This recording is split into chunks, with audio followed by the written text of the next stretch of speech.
일반적으로 여러분 고린도전서 15장은 우리가 알고 있는 것에 따르면 부활장으로 알려져 있는 아주 유명한 성경의 한 장이라고 할 수 있습니다.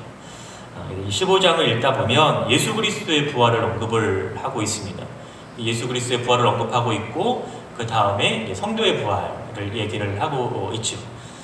이것을 이야기를 할 수밖에 없었던 그 당시의 상황은 이 고린도 교회의 부활에 대한 잘못된 이해 때문에 사실은 바울이 이 부활에 대해서 언급을 할 수밖에 없는 그런 상황이었습니다. 근데 저는 이제 오늘 부활에 대해서 얘기를 하고자 하는 것은 아니고 은혜라는 측면에서 오늘 본문을 좀 생각을 해 보려고 합니다. 여러분들은 예수 그리스도의 이 부활이 나와 과연 어떠한 상관이 있는지를 정말 깊게 한번 생각해 보신 적이 있으십니까? 내가 그리스도인으로 살아가는 지금 이 순간에 주님의 죽으심과 주님의 부활이 과연 나와 어떠한 관계가 있는가, 어떠한 연관성이 있는가 한번 생각해 보신 적이 있으신지 한번 곰곰이 한번 돌이켜 보시는 시간이 되기를 바랍니다. 여러분, 우리가 논리적인 순서로 생각을 해본다면 여러분, 주의 부활을 생각을 해보고자 한다면 무엇이 있어야 부활이 있을까요? 죽으심이 있어야 된다는 거죠. 그러니까 우리는 부활을 이야기를 하면서 이 예수님의 죽으심을 이야기할 수밖에 없는 논리적인 전개가 사실은 필요합니다. 그렇다면 왜 예수님이 죽어야만 또 했는가라는 거죠. 왜 예수님의 죽음이 있어야만 했는가를 우리는 생각을 안 할 수가 없는 거죠. 근데 이 예수님의 죽음은요, 자신을 위한 죽음보다는 타인을 위한 죽음의 성격이 또 좀 더 강하게 나타납니다. 타인을 위해서 죽었다라고 하는 것은 그 타인에 해당하는 그 사람들은 이 예수님의 죽음을 통해서 무언가를 얻었다라는 걸 볼 수가 있죠. 쉽게 표현하면 혜택이 있을 수도 있고요. 이익과 유익이 이 예수님의 죽음을 통해서 얻었다라는 것을 우리는 생각을 해볼 수가 있습니다. 근데 여기서 말하는 이 혜택은 또 잠깐의 유익이 아닌 거죠. 잠깐 누렸다가 없어지는 그 유익이나 그 이익과 그 혜택이 아니라 지속성을 가지고 있다라는 거예요. 영원성을 가지고 있는 그 혜택을 예수님의 죽음을 통해서 그 수혜를 입은 그 사람들이 누리고 있다라는 것입니다. 죄로부터의 자유, 죽음으로부터의 해방이나 아니면 사망으로부터 이 영생을 얻는 것이 잠깐 있다 없어진 것이 아니라 어쩌면 개인의 종말에 이를 때 아니면 이 인류의 종말이 이를 때 주님이 다시 오시는 그때까지 지속되고 있다라는 것을 우리는 알게 됩니다. 따라서 우리는요, 이 예수님의 죽으심과 이 부활을 통해서 알 수 있게 되는 것은 성도로서 과연 나는 어떠한 은혜를 누리고 있는가를 생각할 수 있다라는 거죠. 예수님의 죽음은 그냥 이루어진 것이 아니다라는 거예요. 예수님께서 죽을만 하니까 죽은 것이 아니다라는 거죠. 그 예수님의 죽음을 통해서 우리는 너무나 큰 은혜를 지금 입고 살아가고 있다라는 것입니다. 여러분, 이 은혜라고 하는 말은 우리가 꼭 신앙의 영역 안에서 생활하는, 이렇게 사용하는 건 아닌 거예요. 일반적인 그냥 삶의 영역에서도 우리는 이 은혜라는 표현을 사용을 합니다. 사전에 이렇게 찾아보시면 사랑을 이렇게 받는 거예요. 누군가로부터 사랑을 이렇게 받는 거죠. 누군가는 그 사랑을 베푸는 것입니다. 근데 믿음을 가지고 살아가는 우리에게 있어서 이 은혜라고 하는 것은 일상적인 생활뿐만 아니라 신앙적인 이 상황에서도 아주 폭넓게 사용되고 적용이 되고 있다라는 것입니다. 우리는 예로부터 은혜를 받으면요, 그 은혜에 보답하는 것이 인간의 당연한 도리라고 생각을 해왔습니다. 그러니까 은혜는 갚는 것이라고 하는 이 공식화를 이렇게 사용하고 있는 거죠. 근데 은혜와 관련된 사자성어가 있어요. 여러분, 생각나는 것이 뭐가 있을까요? 은혜하면 떠오르는 사자성어가요? 결초보은이라는 단어가 있습니다.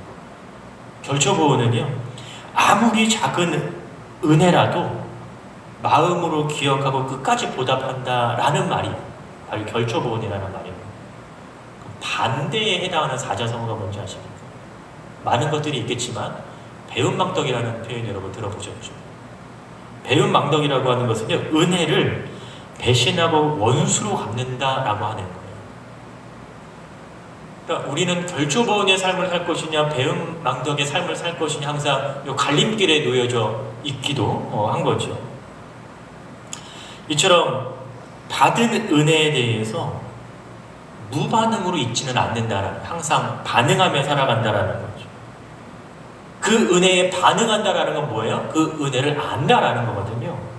그러니까 이 은혜와 보답은 상호적이라고 말할 수 있는 거예요.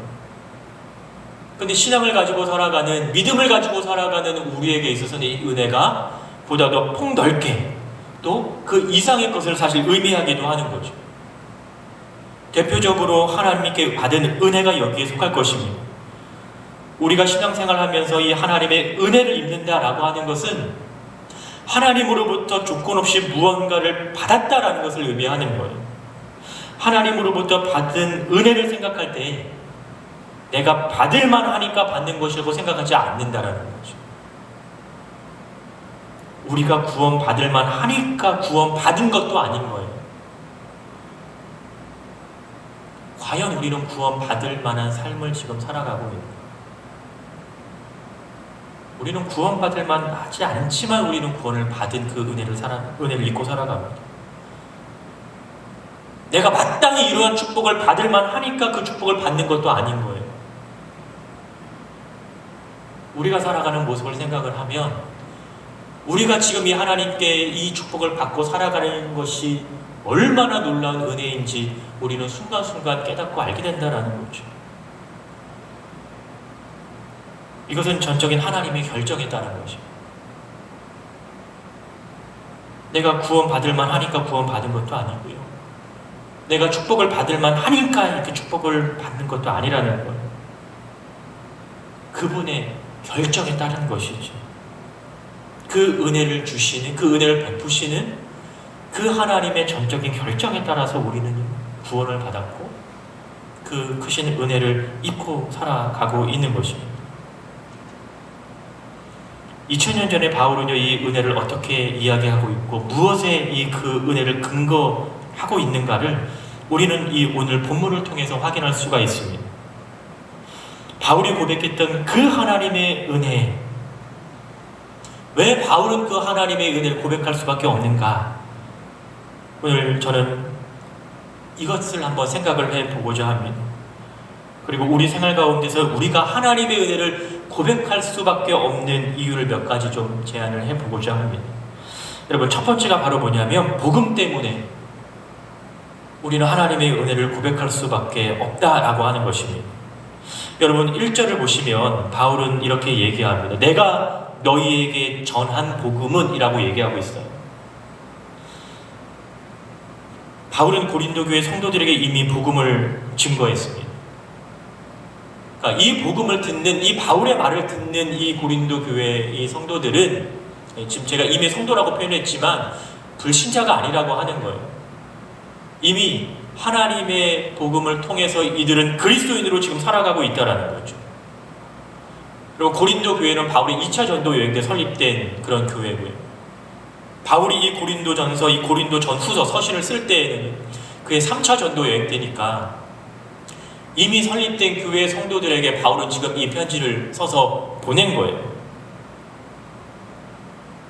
그러면 성도된 그들에게 바울이 전한 얘기가 무엇이냐라는 거죠. 그 답이 2절에 있습니다. 2절 보시면 내가 전한 그 말이라고 바울은 표현을 하고 있는데 과연 바울은 그들에게 전한 말이 무엇이냐라는 거죠. 2절 하반절에 보니까 그로 말미암아 구원을 받으리라 라고 얘기하는, 그러니까 그가 전한 이 말은 뭐냐면 구원을 주는 그 복음이었다라고 하는 거예요. 다르게 표현을 하면 이 복음 외에는 구원을 이룰 수 없다라고 하는 거죠. 이 땅에 육신을 입고 오신 그 말씀이신 그분을 통하지 않으면 결코 구원이 이루어질 수 없다라고 하는 것을 바울은 복음이라고 설명을 하고 있고, 그 복음을 너희가 지금 받아 누리고 있다라고 하는 것입니다. 바울이 전한 복음을 보다 더 구체적으로 설명을 하면 죽음에서 살아나신 이 예수 그리스도이다라고 하는 거지. 여러분, 살아난다라고 하는 것은 이미 앞서서 말씀드렸지만 죽음이 전제되어 있는 겁니다. 죽음이 전제되어 있지 않으면 여러분 다시 살아난다라는 것이 성립이 될 수가 없는 거예요. 누군가가 새로운 생명을 얻게 된다라는 것은 누군가가 죽는다라는 거였어요. 우리가 새로운 생명을 얻게 되었다라고 하는 것은요, 우리가 그 생명을 얻기 위해서 누군가는 죽었다라고 하는 것이 전제가 되어 있다라는 거죠. 자신의 죽음을 통해서 생명을 얻게 한 것.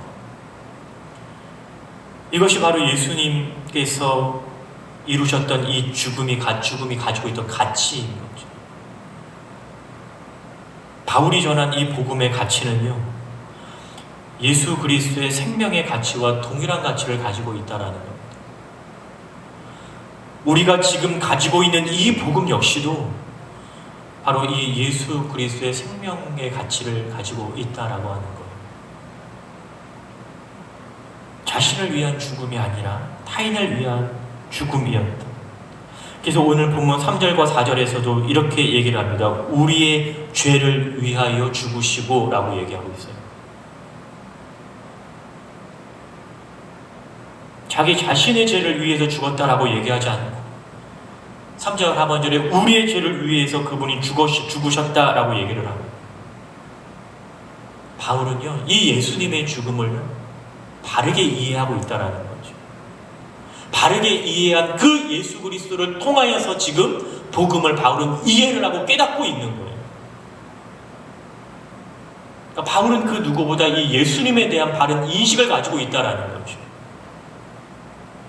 예수님에 대한 바른 인식이 본인이 누리고 있는 이 은혜가 누구로부터 왔는가를 분명히 알고 살아가고 있다라는 거예요.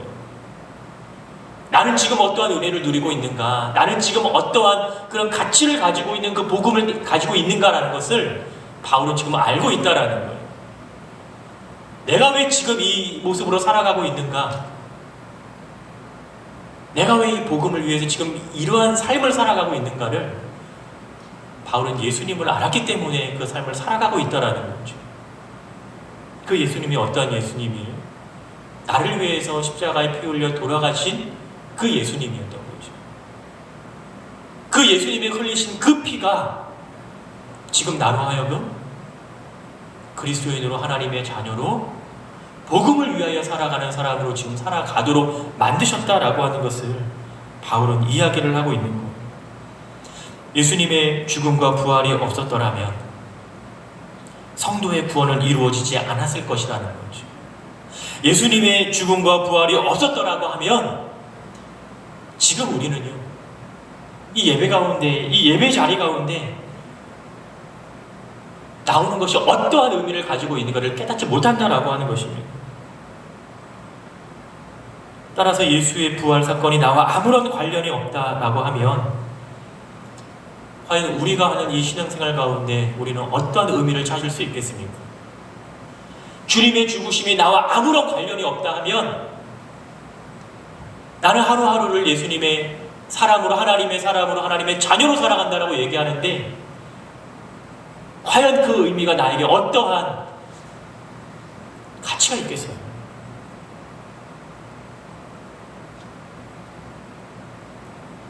주일날 만약에 이 예배 시간이 없다라고 하면 우리는 얼마나 즐거운 주말을 보낼 수 있겠습니까? 실제로 신앙생활하지 않는 분들은 이 주말을 기다리면서 일주일을 버티잖아요. 이번 주말에 뭐 할까? 이번 주말에는 어디로 캠핑을 한번 가볼까? 떠나볼까? 여러분은 어떠한 기대를 가지고 한 주간을 살아가고 계십니까? 여러분은 무엇을 기대하면서 여러분 한 주간을 하루하루를 살아가세요?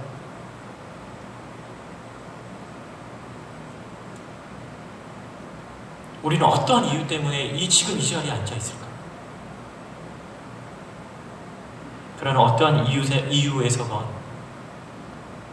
우리가 지금 이 예배 자리에 있다라고 하는 것은요, 바로 이 하나님의 은혜의 동참이라는 사실을 여러분, 우리는 알아야 된다는 것입니다. 하나님께서 주시는 이 은혜로의 동참이 거저 이루어지지 않았다라고 하는 거예요. 예수님의 죽으심을 통해서 이루어진 거고, 예수님의 부활하심을 통해서 이루어졌다라고 하는 것이죠. 그래서 바울이 고백하는 이 은혜는요, 구원을 주시는 그 하나님의 은혜였다라고 하는 거예요.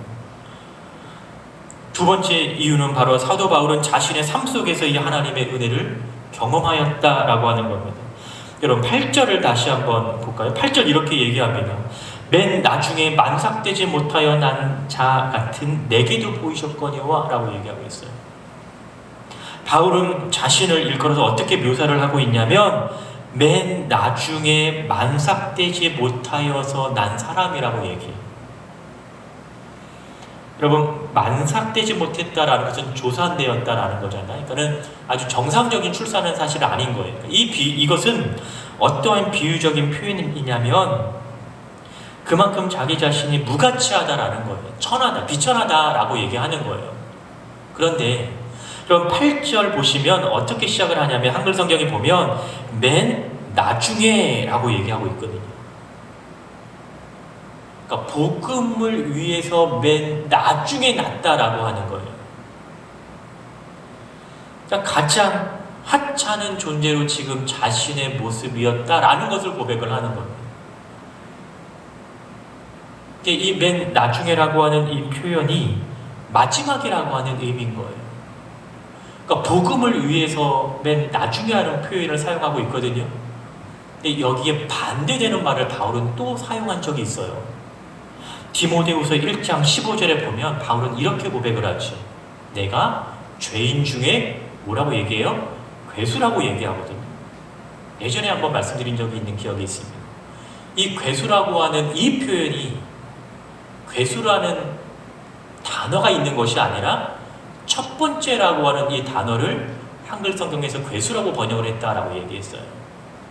그러니까 죄인 중에서는 자기가 가장 첫 번째다라고 얘기를 바울은 얘기했어요. 디모데 서신에서는. 근데 오늘 복음을 위해서는 뭐라고 얘기합니까? 맨 나중이라고 바울은 지금 얘기하고 있는 거예요. 죄에 대해서는 바울이 맨 앞서서 달려갔던 사람이었던 거죠. 누구를 만나기 이전까지, 주님을 만나기 이전까지는요, 죄를 향해서는 맨 앞서 달려갔던 그 사람이었어요. 그러니까 당연히 복음을 위해서는 맨 나중에 있었겠죠. 그런데 그 목표가 달라지면 어떻게 돼요? 복음을 위하여서 지금은 맨 앞서 달려가는 사람이 되었다라고 하는 거예요. 하나님의 은혜로부터 가까워지면 죄로부터 멀어진다라는 얘기인 거죠. 죄에게 더욱더 가까워지면 무엇으로부터 멀어진다? 하나님의 은혜로부터 멀어지는 거예요. 그러니까 지금 바울은요, 이 자신의 무가치함과 비천함을 이야기하면서 그럼에도 이러한 나를 하나님께서는 부르셨다라고 하는 거예요. 그래서 은혜로부터 가장 멀리 있던 나를 은혜로부터 가장 가까이 자신을 두셨다라고 하는 것을 바울은 이야기를 하고 있는 거죠. 바울이 사도로 다시 태어나게 된 것은요, 하나님의 은혜가 빚어낸 결과인 거지. 하나님의 교회를 박해했던 그의 잘못되고 자격이 없음에도 불구하고 그는 하나님의 자녀 그리스도인으로 부르셨습니다. 그리고 그에게 새로운 생명을 주셨죠. 이러한 하나님의 은혜가 얼마나 큰 것인지 여러분 오늘 본문을 통해서 보여주고 있는 거예요. 바울의 고백을 통해서. 여러분 우리가 알다시피 여러분 사도행전에 소개되고 있는 다메섹 사건, 사도행전 9장에 보시면 부활하신 그 예수님을 바울은 만나게 되죠. 여기에서는 소명의 사건이라고도 얘기하고 회심의 사건이라고도 얘기합니다. 중요한 건 뭐냐면 이 다메섹 사건은요, 바울이 교회를 다니는 신앙을 가지고 있는 자를 핍박하러 가는 그 발걸음이었던 거예요.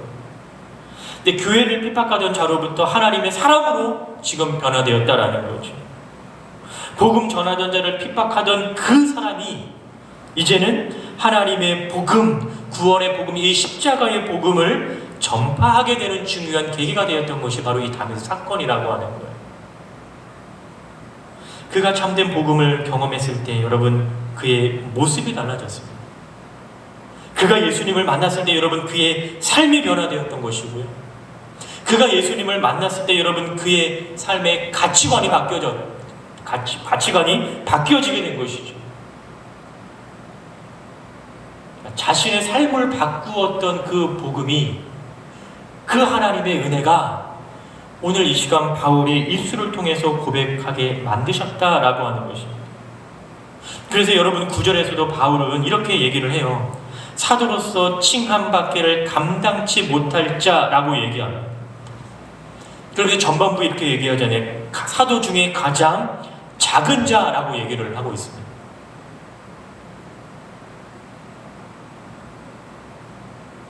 그럼에도 불구하고 그는 예수 그리스도라고 하는 이 복음을 통해서 주의 자녀가 되었습니다. 그리고 사도가 되었고, 그리고 복음을 증거하고 있다라는 것이죠. 이것을 통해서 보여지는 것은 여러분 아무런 조건 없이 다가오셔서 생명을 부여하는 그 하나님의 주권적인 은혜를 바울은 고백을 하고 있는 거예요. 그가 그럴만하니까, 그가 마땅히 그럴 것이니까 그렇게 한 것이 아니라 그 하나님의 은혜는, 그 은혜를 베푸시는 그 주체인 하나님으로부터 온다라는 것을 바울은 얘기를 하고 있는 거죠. 나의 가치가 아니라 그분이 주시는 그 은혜의 가치로 여러분 우리는 생각할 필요가 있다라고 하는 것입니다.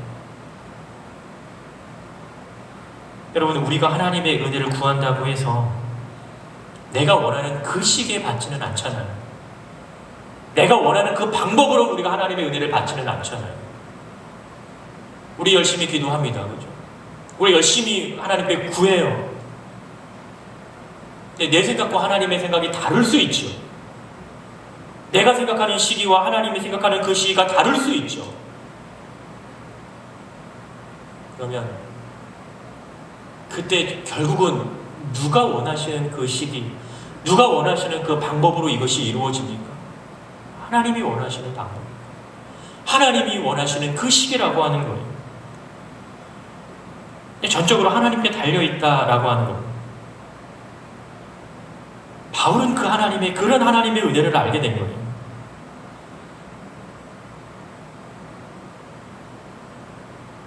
하나님께서 부르실 만한 그때의 바울을 부르셨고요.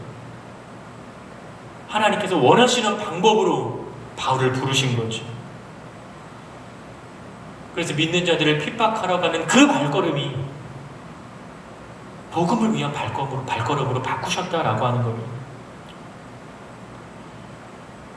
하나님의 은혜를 안다라고 하는 것은요, 우리가 하나님의 자녀다라고 하는 것을 분명히 아는 것만 알 때 가능한 거예요. 이것이 하나님의 은혜임을 깨닫지 못한다라고 하는 것은요, 내가 누구인가를 바르게 깨닫지 못한다라고 하는 말과 똑같다라는 거죠. 여러분 하나님의 은혜를 여러분 생각할 때마다 여러분은 참 좋은 것이라고만 얘기를 하잖아요. 지금까지 여러분 누려왔던 그 하나님의 은혜를 한번 잘 생각을 해보세요. 정말 좋은 것만 있으셨어요? 정말 좋을 때만. 하나님의 은혜는 우리가 생각하는 그 틀에서 역사하지 않는다라는 거죠. 바울은 그리스도인이 되었을 때 이 은혜라는 말을 참 많이 사용합니다. 이와 더불어 이 평안, 이 말도 참 많이 사용을 하죠. 바울이 고백하는 이 은혜와 이 평안이 그가 참 행복한 상황에 놓여졌을 때만 그는 사용을 했던가요? 그렇지 않습니다.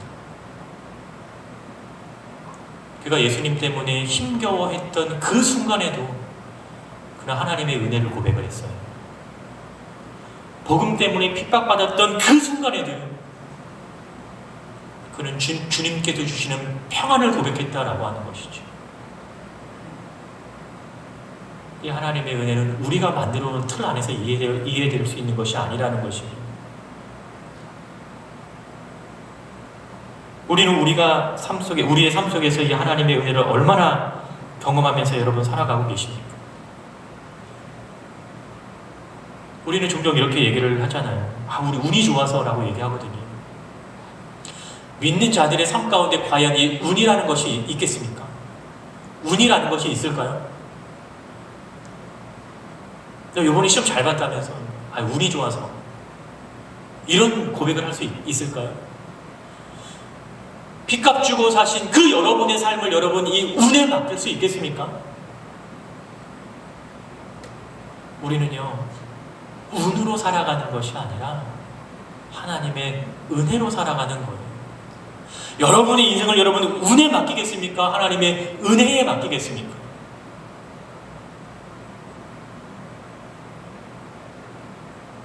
어쩌면 운으로 생각했던 그것이 하나님의 은혜인 것이죠. 우리가 운으로 표현했던 그것이 하나님의 은혜인 거예요. 그럼 운이 안 좋을 때 그건 하나님의 은혜가 아닐까요? 우리에게 있어서 운은 없는 거죠.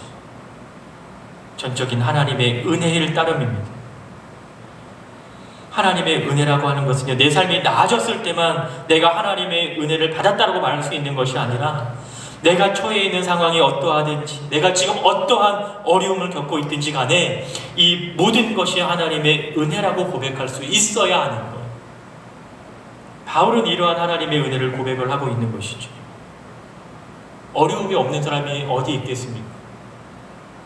걱정이 없는 사람이 어디 있겠어요? 근심이 없는 사람이 어디 있겠어요? 그러나 그 가운데서도 이 은혜를 고백할 수 있는 이 믿음, 그 가운데서도 이 하나님을 바라볼 수 있는 이 믿음의 시선, 이것이 주님께서 우리에게 주시는 가장 큰 은혜가 아니겠습니까? 우리를 자녀 삼으셨다면 우리를 지키시겠죠. 자녀를 다 키우시니까 속 썩인다고 해서 그 자녀를 호적에서 파지는 않잖아요. 말을 하지만 실제로 판 적은 없는 것 같아요. 왜 그래요? 자녀이니까. 목숨보다 더 아끼는 자녀이니까. 그런데 우리는 정말 목숨을 내어주셔서 우리를 자녀 삼으신 거잖아요. 그렇게 자녀 삼으신 우리를 하나님께서는 함께하지 않으실까요? 그렇지 않죠. 우리를 자녀 삼으셨기 때문에 하나님께서는 우리를 채우실 것이고 인도하실 것입니다. 늘 우리와 함께 하실 것이라는 거죠. 따라서 좌절이나 절망이나 근심이나 낭망이 아니라 그럼에도 불구하고 우리는 그 상황 속에서 우리는 기대감이 있는 거죠. 나의 삶을 어떻게 인도하실까? 나를 어떻게 이끌어 가실까? 나의 삶을 어떻게 바꾸어 가실까? 라고 하는 이 은혜가, 이 기대가 우리는 항상 가지고 있다라고 하는 것입니다. 따라서 그리스도인은 우리에게 있어서 여러분 삶의 문제로 인해서 복음의 가치를 잃어버리지 않기를 주의 이름으로 축복합니다. 여러분 이 하나님의 은혜는 그 무엇으로도 살 수 없는 거예요. 우리의 모습이 어떠하든지 간에 또는 우리의 형편이 어떠하든지 간에 우리는 늘 하나님과 함께하는 은혜가 지금 이 순간도 있다라고 하는 것이죠. 바울이 고백하는 이 마지막은 뭐냐면 우리의 믿음을 성숙하게 만들기 때문이다 라고 하는 것입니다. 여러분 이 하나님의 은혜라고 하는 것은 나를 내려놓는 거예요. 나를 내려놓는 것은 믿음의 성숙이 없으면 불가능하다라고 하는 것이죠. 이 모든 것이 하나님의 은혜입니다 라고 하는 이 고백이 과연 여러분은 어떠한 의미를 담고 이런 표현을 여러분 사용하고 계세요? 내가 할 수 있는 것이 아무것도 없다라는 것을 알게 되는 그 순간 우리는 하나님의 은혜를 고백할 수 있지 않겠습니까? 여러분, 오늘 우리가 읽은 본문 10절을 다시 한번 다 같이 읽어보도록 하겠습니다. 10절입니다. 시작. 그러나 내가 나된 것은 하나님의 은혜로 된 것이니 내게 주신 그의 은혜가 헛되지 아니하여 내가 모든 사도보다 더 많이 수고하였으나 내가 한 것이 아니요 오직 나와 함께 하신 하나님의 은혜로다. 아멘. 자, 여기에서 집중할 표현이 하나가 있는데, 자, 처음 시작을 뭐라고 얘기하냐면 그러나 빼고 내가 나된 것은 이라고 얘기합니다. 이 내가 나된 것이라고 얘기하는 이 표현을 여러분 가만히 잘 살펴보시면 시제는 다 현재 시제인 거예요. 내가 나된 것, 이것은 어떻게 다시 표현할 수 있냐면 내가 지금의 나인 것은, 내가 지금의 나된 것은 이라는 얘기인 거죠. 바울이 지금 이 순간에 자신의 삶을 고백하면서 되돌아보면서 얘기했던 것이 뭐냐면 내가 지금의 나인 것은 하나님의 은혜다라고 고백을 하고 있는 거예요. 지금의 바울이 어떠한 바울인데요? 과거의 바울과는 전혀 다른 모습의 바울인 것은 분명합니다. 근데 지금의 나라고 하는 것은 지금 이 순간에 하나님의 자녀로 살아가는, 하나님의 사도로 살아가는 지금 이 순간에 나를 고백을 하면서 바울은 그것이 하나님의 은혜라고 고백을 합니다. 바울은 하나님의 사도로 살아가면서 자신이 가지고 있는 모든 것을 다 포기했잖아요. 사도행전 22장 보면 그는 유대인이라는 것을 알게 됩니다. 바리새인의 어떤 그 혈통을 가지고 있고요. 가말리엘 문화에서 율법 교육을 받아서 정말로 뛰어난 사람이죠. 로마의 시민권을 가지고 있기도 했지요. 그런데 그러한 모든 것을 바울은 뭐라고 빌립보에서 표현을 해요? 배설물이라고 얘기를 하고 있거든요. 근데 실제로 그가 가졌던 이러한 엄청난 환경들이 그가 복음을 증거하면 정말 유용하게 사용되어진 것은 분명합니다. 그런데 바울은 복음을 알게 되면서 이 모든 것을 다 내려놨어요. 때로는 복음을 위해서 힘든 시기를 경험하기도 하고, 때로는 복음을 위해서 핍박을 당하기도 하고, 때로는 복음 때문에 죽음에 이르기까지 했던 그 바울인데, 바울은 그 순간순간을 고백하면서 뭐라고 얘기하냐면 지금의 나된 것은 하나님의 은혜라고 고백을 하고 있는 거죠. 자랑할 것이 아무것도 없는 지금 이 순간에도 바울은 하나님의 은혜입니다라고 고백을 하고 있는 거예요. 복음 때문에 그 어려움을 당하면서도 바울은 뭐라고 얘기합니까? 지금 이 순간이 하나님의 은혜입니다 라고 고백을 하고 있는 거죠.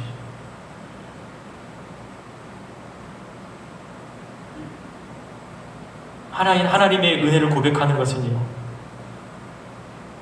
우리가 주님을 필요하다라는 그 말인 거잖아요. 내가 어떠한 것을 가지고 있어도 나는 여전히 주님이 필요합니다 라고 하는 것입니다. 왜 바울은 이러한 고백을 할 수 있었겠어요? 자신이 누구인지 분명히 이제 깨달았기 때문인 거죠. 하나님의 은혜가 아니면 도저히 한순간도 살 수 없는 자신, 하나님의 은혜가 아니면 지금 내가 사도로서 지금 이렇게 살아갈 수 없는 그 자신, 하나님의 은혜가 아니면 어떠한 환경 가운데 어떠한 상황 가운데에서도 은혜와 평안을 고백할 수 없는 그 자신. 그렇기 때문에 지금의 나인 것을 하나님의 은혜라고 바울은 고백을 하고 있는 거죠. 따라서 그리스도의 죽음과 부활을 통해서 우리가 할 수 있는 것은 뭐냐면 우리에게 베푸신 그 은혜에 대한 고백이 필요하다라고 하는 것입니다. 어쩌면 우리가 하나님의 은혜를 고백할 수 있다는 것 그 하나만으로도 우리는 감사의 삶을 살아갈 수밖에 없다라는 거죠. 여러분, 은혜라고 하는 이 단어 자체는 너무나 추상적인 거잖아요. 은혜라고 하는 그 단어 자체가 여러분 눈에 보이는 겁니까? 그렇지 않습니다. 눈에 보이지 않는 겁니다. 근데 그 눈에 보이지 않는 것이 또 눈에 보여요. 눈에 보일 수밖에 없는 것이 뭐냐면 그 은혜로 말미암아 살아가는 우리의 모습을 통해서 그 하나님의 은혜가 보여진다라고 하는 거지. 내가 이 순간 살아가는 이 삶의 모습을 통해서 그 은혜가 내 눈에 보여지게 되는 것이고 다른 사람들 눈에 보여지게 되는 것이지. 그 누군가가 나를 보면서 하나님의 은혜를 고백할 수 있다라고 하는 것은 내 삶을 통해서 이 하나님의 은혜가 눈으로 보여지게 된다라고 하는 것입니다. 여러분, 또 한 해를 시작하면서 늘 반복되는 일상으로서가 아니라 어쩌면 지금이 그 어느 때보다도 주의 은혜와 도우심이 필요한 때임을 알게 되는 것. 여러분, 이 순간도 우리에게 베푸시는 그 하나님의 은혜인 줄은 압니다. 말씀을 정리하면서 여러분, 언젠가는 우리가 지금까지 걸어왔던 그 걸어온 그 길을 돌아보면서 내가 지금의 나인 것, 내가 지금의 나된 것, 이 모든 것이 하나님의 은혜입니다 라고 고백하는 그러한 저와 여러분의 삶이 될 수 있기를 주의 이름으로 축복하며 축원합니다.